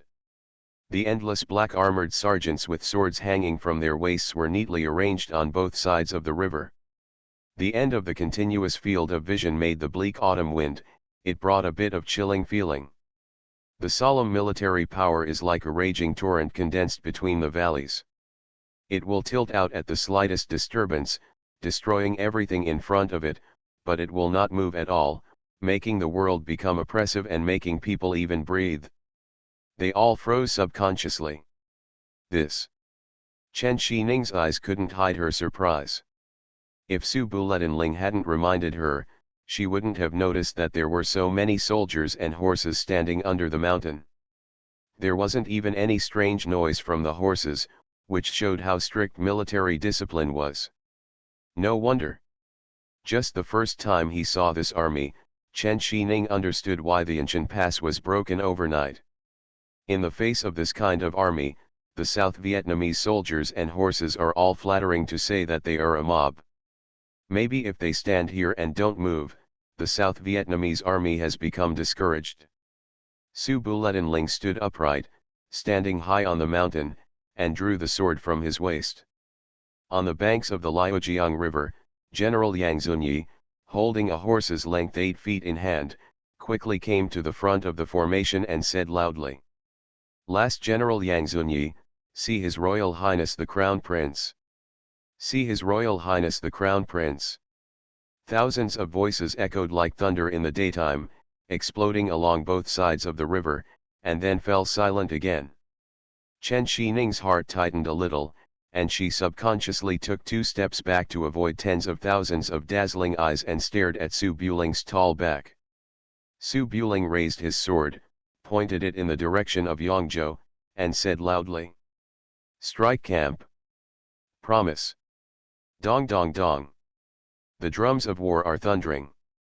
Reading welfare. Follow the public account book Friends Base Camp and get cash/coins for reading every day. The 20,000 Ziliang troops that had already been assembled were heading southwest under the leadership of their commander. More than 30 artillery pieces, covered with black cloth, and pulled by pack horses, made deep grooves in the dirt official road. Chen Xining looked at all this, and suddenly understood what it meant to be unstoppable, and understood why General Su Lai was still so scared that the monarchs of the 3 kingdoms did not dare to call him by his name. Su Buling's martial arts skills are enough to make people despair, but the oppressive power of this army is far more terrifying than Su Buling's. After all, Su Buling can kill at most 1,002-3 people, and the silent army below is enough to crush them. Death to everything that stands in the way. Su Buling calmly put away his sword and looked back at Chen Xining. "Let's go." Chen Xining pursed her lips and did not speak. She just followed Su Buling's footsteps silently. After walking a long way, she asked in a low voice, "Do you want to unify the world?" Su Buling jumped on the horse, shook his head and sighed. "It's not me who wants to unify the world, it's the people of the world who want to unify. After the words fell, the horse galloped to the front of the army. From Yangshuo County, Liuzhu, to Yangzhou City, the capital of Nanyu, the distance is 500 miles. On the day after Liuzhu fell, the Nanyu court mobilized a large number of troops from the surrounding areas to support the capital, and stationed heavy troops on the line from Liuzhu to Yangzhou, trying to stop the pace of the Ziliang army, and sent a letter to the Emperor Song Shaoying of Dongyu for help. But the cruel reality made Nanyu understand why Daiyou called it a small border country and why Song Shaoying dared to withdraw his elite troops to Jiangnan, leaving such a big opportunity for Nanyu, because the gap between the national strength of the two countries was too big. Just like the northern Qi dynasty endured humiliation for 60 years to counterattack the Central Plains, only when they really fought, they would understand how terrifying the opponent had become. On the afternoon of October 10, Su Buling set out from Yangshuo County, Liuzhu with 20,000 Ziliang troops and 60,000 government troops. On October 12, they arrived at Xiangshan County. The magistrate of Xiangshan County fled upon hearing the news, and the 30,000 garrison troops and horses collapsed into the mountains without fighting. On October 14, they arrived at Wuxuan County. Wuxuan County King Chen Li personally put on armor and fought to defend the country's gate. He was captured alive by Su Buling, and the defenders were defeated immediately. On October 17, they arrived at Shigong Mountain.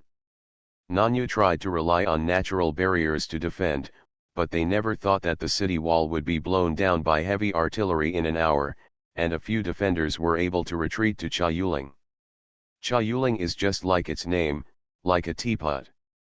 The body of the teapot is Yangzhou City, and the mouth of the teapot is Chaoyuling. It is only 40 miles away from the capital of Nanyu. All the troops mobilized by Nanyu, plus the imperial guards of the capital, gathered here. When the Ziliang army arrived on October 20, they only lasted for half a day before retreating on a large scale under the bombardment. In 10 days, the troops arrived at the city of Yangzhou. It was because the terrain of Nanyu was too bad to be conducive to large-scale marching. You should know that it only took 10 days from Qinzhou to Chang'an City according to the estimation of the Ziliang army. Chen Xining has been following Su Buling and witnessed all this. At first, he was angry at the cowardice and incompetence of the Xiangshan soldiers, and then he was worried and helpless about his uncle Chen Li's inability to save the situation. Then, at Shigong Mountain and Chaoyuling, there was only silence, and perhaps a trace of relief. Fortunately, the Nanyu army was so vulnerable, the officials and generals were so incompetent, and they lost quickly, so at least there was no bloodshed, and countless Nanyu men and civilians died in vain. In a situation where she was completely defeated, being able to save a few lives was probably the only thing that could comfort her. The prince is very fierce. Author, Guan Gong Zi. Chapter 778. Follow the public account, Book Friends Base Camp, follow and you will receive cash and coins. Thunderbolt. On October 20, it rained heavily in the capital of South Vietnam. There was chaos in the city of Yangzhou. Although the officers and soldiers closed the city under a curfew, it was difficult to stop countless princes, and nobles from fleeing with their families, or using their connections to contact the Ziliang army outside Teapot Ridge. In the entire Yangzhou city, the only people who were unhurried were the people at the bottom of the city, because General Su Lai was born as a butcher at the bottom, and he never slaughtered the people at the bottom when marching and fighting. The South Vietnamese court also discovered at this time that the only thing that could stop the Ziliang army in South Vietnam was the sudden heavy rain from the sky. On Gai Fei Street, the old tavern was still open, but there was no customer. The second Prince Chenju, who was trying his best to maintain the situation in the court and had not slept for almost 10 days, now had some time to relax. Braving the heavy rain, he came to the old tavern alone and looked around, looking for the person who had watched him grow up. The waiter in the shop said a few words, but it was a pity that there was no one in this big city who could toast and drink with him. Heavy rain was pouring down outside the window, and Chenju was drinking alone at the wine table by the window. From time to time, officials came and asked him to go back to the court to take charge of the overall situation. Chenju turned a blind eye. After all, if he couldn't go back now, the result would be nothing. The difference. Until the end, Angwo Gong Jochin, dressed in military uniform and cloak, brought his grandson Shang Guanjinghong to the old tavern. Chenju's face was full of alcohol. Looking at Jochin, who was dressed completely different from before, he smiled drunkenly. "Grandpa, are you ready to leave?" Jochin's face was gloomy. He raised his hand and asked someone to close the door of the old tavern, and said coldly, "The situation is over. I will take you out of the capital, leaving Qingshan without any worries about firewood. You can join Dongyu in the future. With the foundation of my 100 Insect Valley, it will be easy to guarantee your wealth for the rest of your life." Chenju did not get up, but took a drink from the wine bottle and looked at his grandfather, whom he had regarded as a close relative since childhood. "My surname is Chen, not Shangguan. I was born to be a king. How can I be left as a hawk and dog under someone else's fence? I have done so many things for my grandfather, but now my country is ruined and my family is ruined. I am gone. I am sorry for this surname." Absurd. Chenju is the grandson of Jochin. Although Jochin is the leader of Baichong Valley and has done countless shady things, he treats Chenju as his descendant. So what if you die? Su Buling clearly wants to annex South Vietnam. There is such a disparity in national power. Your father Chen Jin also ended up being killed here. It has nothing to do with you and me. You are my grandson. Su Buling destroyed the city. The only one who will be killed is you and me. If you follow me, you can still be rich and prosperous for the rest of your life. If you don't leave, you will definitely die. Chenju knew that this was the truth. Even without Jochin's various means to help him rise to power, South Vietnam should still lose. Maybe it would just be a slower defeat. He looked at Jochin and asked, "Grandpa, are the illnesses of the queen, my eldest brother, and my father the king caused by you? And my mother's death, does it have anything to do with you?" Jochin frowned, looked at his grandson who once treated him respectfully, and said calmly, "You know it in your heart, why do you need to ask me?" "I haven't asked Grandpa, I just hope that after Su Buletinling breaks the city, he will understand." Jochin took a breath, turned around and said, "Your mother died in depression. I couldn't save her. This hatred can only be blamed on Pu Di, the waiter in the shop. I won't do anything to others. You are a collateral bastard. Where did you come from? Location." After finishing speaking, Jochin put on his cloak, opened the door and entered the rain curtain, and disappeared into the rain curtain with the participating members of the 100 Insect Valley. Chenju frowned and looked at the door of the old tavern and the small stool where the waiter used to sit. There might be something he couldn't figure out, but at this point, there was nothing to think about. He drank the wine in the pot in one gulp until drunk and fell on the wine table. It rained like a waterfall on the long street. Jochin flew up to the roof and led his subordinates quickly towards the outside of the city. Shang Guanjinghong walked beside him, looking back from time to time at the old tavern that was getting further and further away. As Chenju's cousin, he was a little hesitant about leaving Chenju behind and said, "Grandpa, Chenju was born in an emperor's family since he was a child. It's not surprising that he has a temper. All he needs to do is knock him unconscious and take him away to persuade him. If he is left alone, he will die." Jochin, or Shang Guanqin, who has returned to his original name, actually has a somewhat sad look in his eyes under his cloak, shaking his head and saying, "I have raised him for 20 years and pushed him step by step to his current position. In the past, when things were going smoothly, he treated me with respect. But now that the situation is over, he puts all the blame on me in his heart, blaming me for ruining the court and ruining the court. What's the use of staying with a white-eyed wolf who can share joys and sorrows with him? Shang Guanjinghong sighed. In fact, he also grew up in the Duke's mansion and was pampered since childhood. The only difference between him and Chenju was that he knew more things. Suddenly, from a prince to a poor man fleeing the rivers and lakes, ordinary people can't bear it. But people in Jianghu have always sought wealth and wealth in danger. Now that things have come to this, it can only be said that the fortune is bad, and there is nothing to complain about.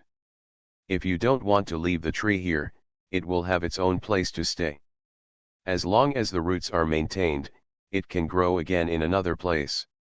Shang Guanjinghong didn't say anything more. He led a dozen of the core personnel of 100 Insect Valley, followed Shang Guanqinhe, climbed over the southern city wall, and secretly left the capital. It's obviously not that easy to just lay out such a big plan, make South Vietnam a mess, and target Su Buling's head. Afterwards, he wants to just pat his butt and walk away. Shang Guanqinhe, like a ghost, shuttled quickly through the countryside, rushing to the prepared ship, preparing to go to the sea and go around the south of the Yangtze River, and merge into Li Hanzhen's command. With Shang Guan's martial arts skills and poison refining skills, as well as the remaining disciples of Baichong Valley, he can take the second place in the Eagle Tower at least.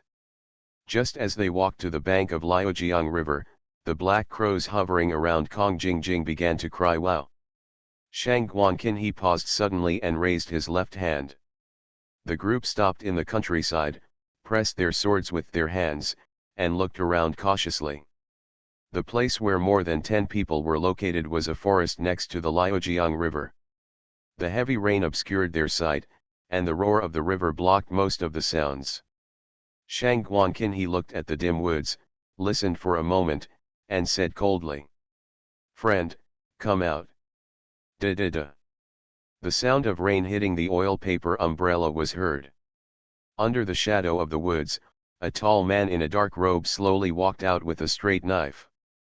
He wore a bird head mask on his head, which looked a little eerie in the night. Shang Guanjinghong had seen this mask outside the prison. His face suddenly turned pale, and there was no lack of resentment in his eyes. He pressed the handle of the knife and said coldly, "Grandpa, what should I do if I am allowed or not?" Shang Guanqinhe's face turned a little colder and he didn't speak, just staring at Su Buling who walked out of the woods.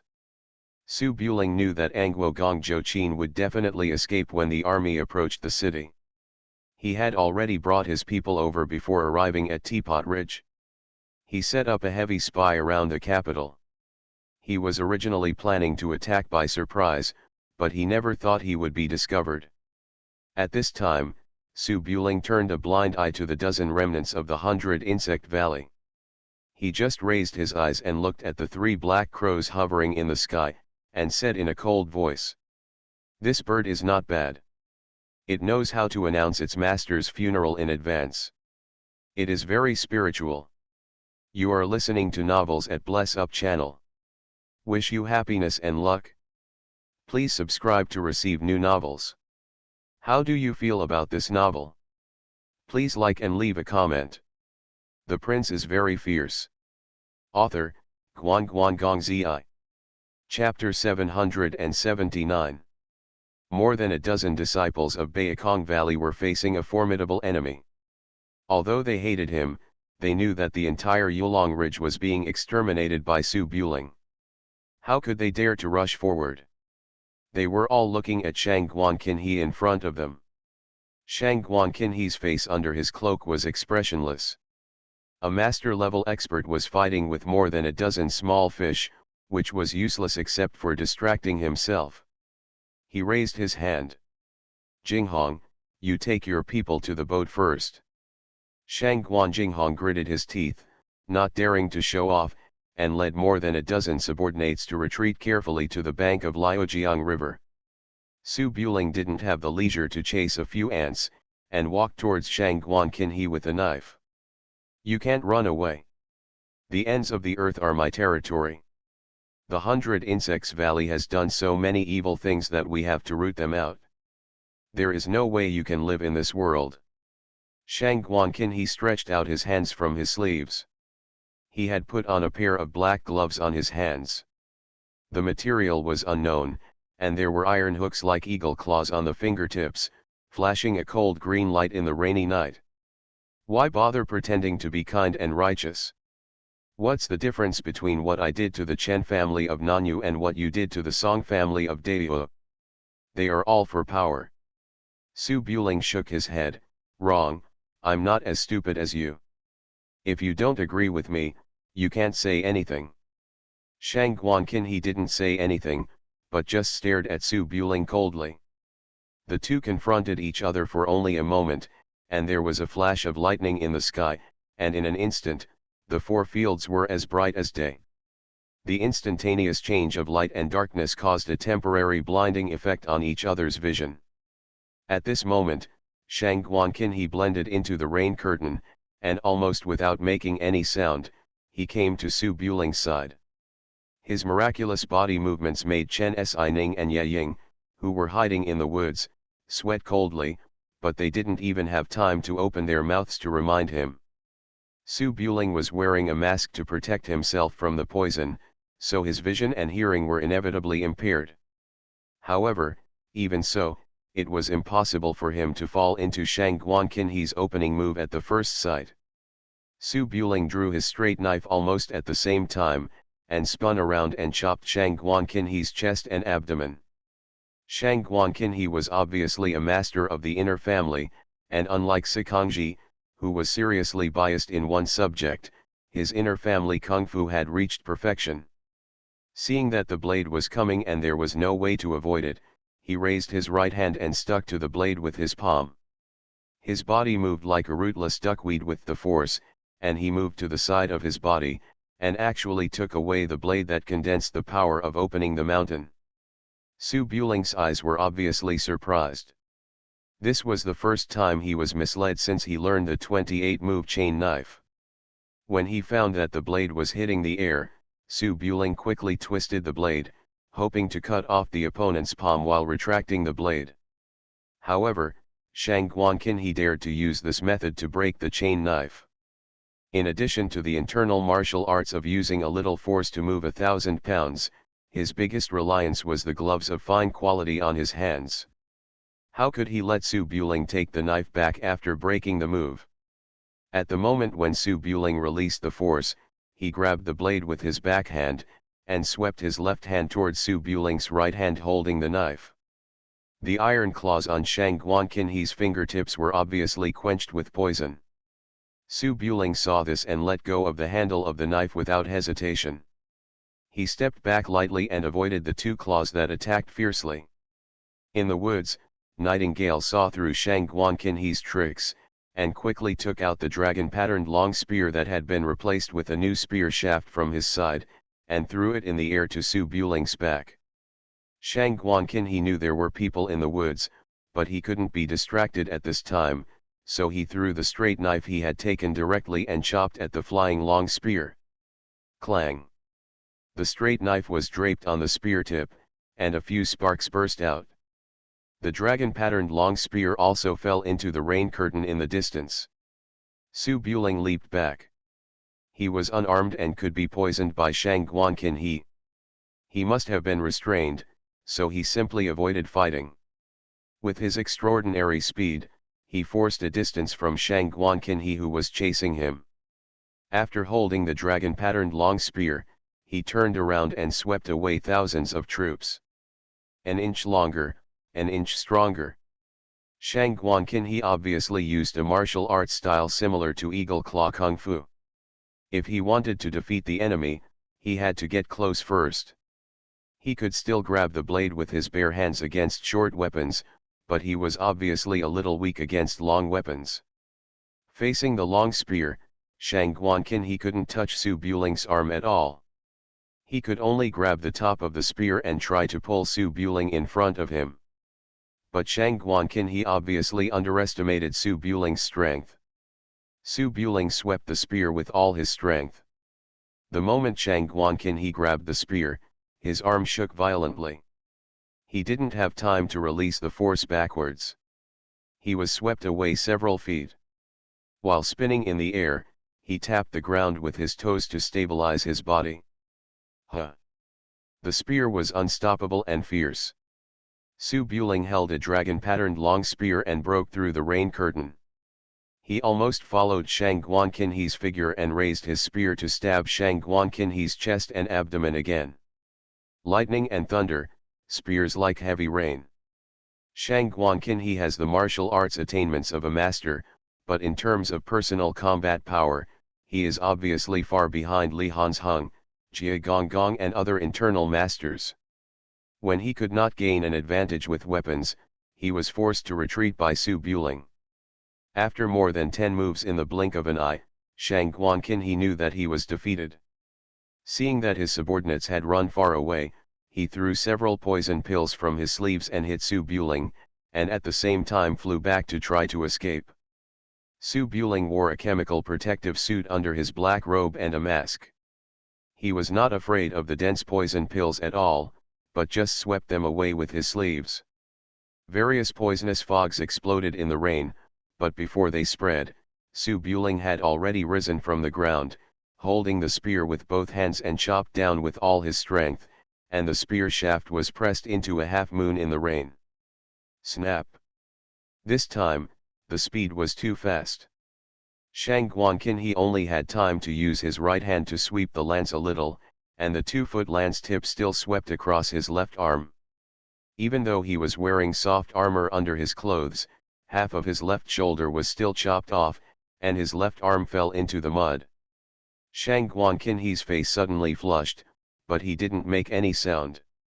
The 5 fingers of his right hand were like hooks, and he grabbed Su Buling's arm along the lance that chopped his left arm.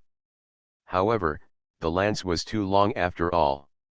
Su Buling held the tail end and wanted to throw himself in front of him. It was impossible. Doing so was just a dying struggle. Su Buling tapped the long lance lightly, and the lance hit Shang Guanqinhe who was rushing over. Shang Guanqinhe was hit and flew out again, but this time he obviously couldn't keep his body steady. He fell directly into the mud. He wanted to turn over, but the sharp lance tip had already reached his throat.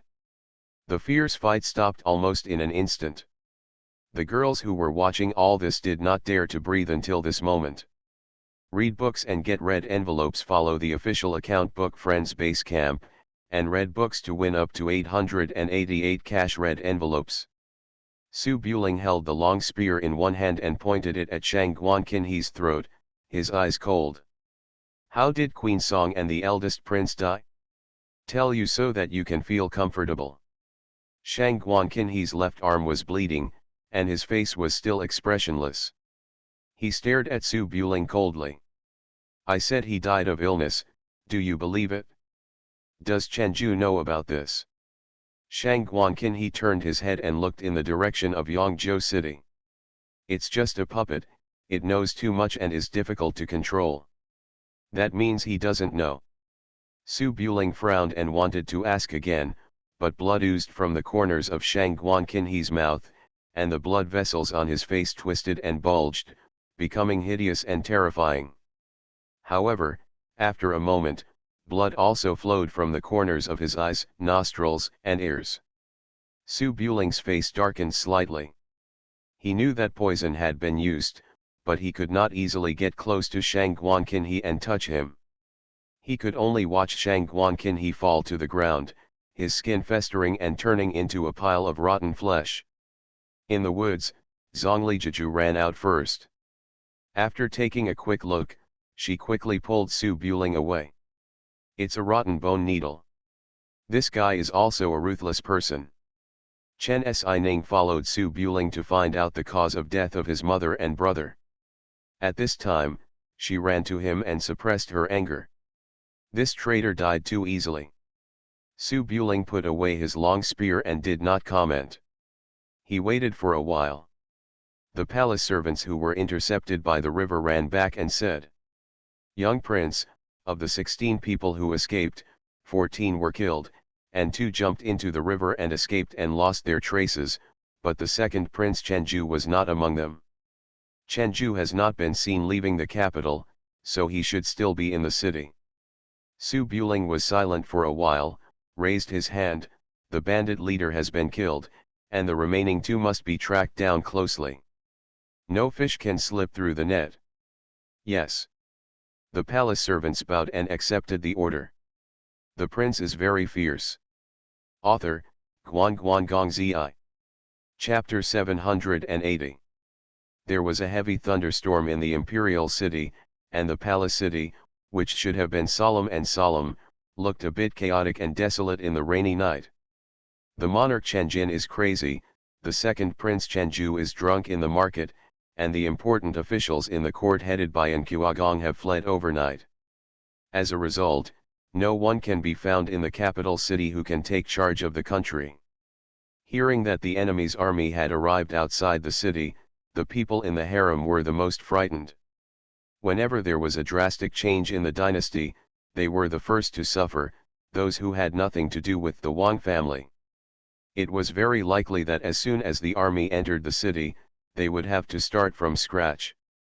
The palace maids became slaves, and some of them spent the rest of their lives wandering in foreign lands.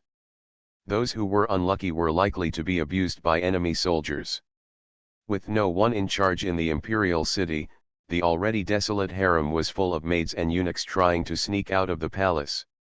Outside the monarch's bedroom, there were also a few loyal old men who had nowhere to go. Eunuch, serving Chenjin on the sick bed. Under the curtain of rain, Chen Shining took Su Buling and entered the palace city from the south side of the imperial city. They followed the familiar route to the harem and saw the chaotic scene with complicated eyes. Everything was fine when she left the capital. She just went out for a casual trip to find Ah Cheng. Who would have thought that when she returned to the place where she grew up, there was already a huge army outside the city and the city was in turmoil. Benefits for book friends: you can get cash or coins by reading books, and there are also iPhone 12 and Switch waiting for you. Follow the VX official account Book Friends Basecamp to get it. Su Buling held an oil paper umbrella and saw Chen Shining standing on the roof in a daze, and said, "Let's go." Chen Shining was obviously in a low mood. Although the person who killed his mother and brother was already dead in front of his eyes, the grudge was settled just after the murderer was confirmed, which did not bring any pleasure of revenge. After a moment of silence, she jumped off the roof, landed in the corridor of the harem, and took Su Buling to Chenjin's bedroom. Outside the dormitory, the old eunuch was standing quietly when he noticed someone approaching. He looked up and was slightly surprised to see that it was Chen Shining, who had been missing for many days. Chen Shining raised her hand. "You guys go down first, I'll visit my father." The old eunuch knew the situation in the capital. With such chaos, the crazy Chenjin had long been forgotten by everyone. He didn't know what kind of situation he would face when the army broke through the city.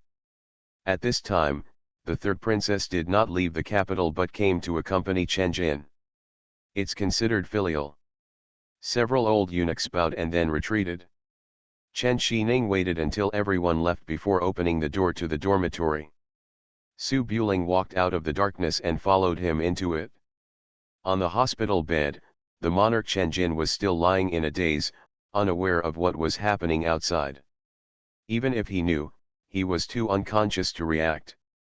However, since the Ziliang army broke through, Chenju has never come to visit again. The only thing Chenjin remembers is the sun. He has not seen Chenju for a long time, and he clearly misses him subconsciously. When the palace door opened, he turned around. After looking over his head and realizing that it wasn't Chenju, he returned to his confused look. Chen Shining felt sad in her heart, but she did not show her daughter's weakness in front of Su Buling. She walked to the bed and knelt down, calling softly, "Father." Chenjin made a vague huh, which he couldn't understand at all, and probably didn't mean anything at all. Su Buling couldn't help but feel a little sad when he saw the skinny monarch. He walked up to him and squatted down beside Chen Xining. After looking at it carefully for a few times, he took out the medicine bottle from his arms, took out a pill, and put it in Chen Jin's mouth. The pills were found from Sikongji. Although the properties of the pills were very similar to Chen Jin's symptoms, it was still unknown whether they would be useful. Chen Xining clutched the corners of her skirt tightly, stared at Chen Jin's face, and called softly, "Father? How do you feel?" After Chen Jin swallowed the pill, his mood quickly calmed down a bit, and the paleness on his face also faded. However, the effect of the medicine obviously did not take effect so quickly. Soon after taking the pill, he closed his eyes and fell asleep. Su Buling waited nearby for a while, but it was difficult to wake Chen Jin up and stood up. "It looks like it's working, just wait." Chen Xining nodded slightly, did not get up, and still knelt beside the hospital bed, watching intently. Seeing this, Su Buling shook his head and did not bother. Instead, he looked at the portrait of the woman hanging on the wall. The portrait is signed by Su Danking. It depicts the silhouette of a woman standing on a mountain ridge, looking at the wild geese flying south. Like other paintings, the face cannot be seen carefully, but the temperament and artistic conception are outlined just right, which can make people feel. The woman in the painting has a sentimental character. Suan Hibikui had a rough life and almost never died well. Some people blame Su Danking for this, thinking that Su Danking is a broom star who brings bad luck to everyone. Su Buling thought so at first, but after walking so far, he gradually realized that this was entirely a trick of fate. Su Danking may really just want to paint all the beauties in the world. The painting itself is correct, but the painting gives people fame. In this family world, the reputation of powerful country and beautiful city is definitely not a good thing for a woman, because from the moment she became famous, she lost everything about herself and was destined to become a bargaining chip in the hands of all forces. How many people can live happily if they can only be used as a tool to fight for power throughout their lives and cannot live the life they want? Su Danking may have discovered this when he stopped writing. Then even if he was forced to write again, he only painted the women around Su Buling for so long, and he probably didn't want to make the same mistake again. The rain curtain outside the window rustled. Su Buling stood in front of the portrait and looked at it for a moment. Another voice came from beside the hospital bed. "Father." Su Buling turned to look, and Chen Xining's face showed an anxious and surprised look, looking at Chen Jin on the sickbed. Chen Jin, who was skinny, had already regained her breathing, her eyelashes trembled, and she slowly opened her eyes. Her originally turbid and lifeless eyes now showed a little confusion, and she might be a little dizzy and her eyes were not focused, but she had already responded to the voice beside her. Chen Jin opened her mouth, turned her head, looked in the direction of the call, and recognized the person in front of her after a long while, and said hoarsely, "Xining, how did you grow so big?" As soon as she said this, Chen Xining's eyes were already filled with tears. Since Chen Jin fell ill, Chen Xining has never heard Chen Jin speak normally again. The last time she was called that was probably when she was in her early teens. At that time, although Chen Jin was drinking all day, he was also sober and occasionally came to see her little daughter. At this time, when she heard her father speak again, Chen Xining was shocked to realize that so many years had passed, and she had grown into a big girl who was almost 20 years old. Chen Xining's eyes were red. She was excited to see her father awake, and she was also angry at Zhou Qin and others for harming her father for so many years. She stammered for a long time without saying anything. Chen Jin had been unconscious for too long, and even her sense of time was blurred. She first looked at the portrait on the wall, and when she saw Su Buletinling standing in the room, she was a little confused. Who is he? Why is Zhu Er not here? Chen Xining looked back, but she didn't dare to tell Chen Jin about the current situation in South Vietnam. She just said softly, He cured my father, and my brother, is busy with government affairs. Chen Jin nodded slightly, and her eyes swept across the bedroom, obviously trying to recall the past. Su Buletinling walked up to her and said, "Your Highness, please go out first. I will talk to His Majesty."